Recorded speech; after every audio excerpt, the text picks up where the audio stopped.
आदिशक्ती तू, प्रभूची भक्ती तू, झाशीची राणी तू, मावळ्यांची भवानी तू, प्रयत्नांना लाभलेली उन्नती तू, आजच्या युगाची प्रगती तू. किती किती उपमा द्याव्यात स्त्री शक्तीला. स्त्री ही मुळात सक्षम आहे.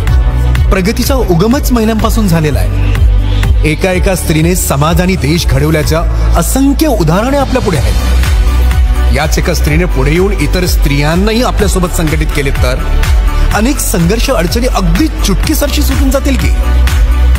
महिला भगिनींच्या याच संघटनेला बळ देण्यासाठी आमदार श्री नरेंद्र भोंडेकर यांनी महत्वाचा पुढाकार घेतला.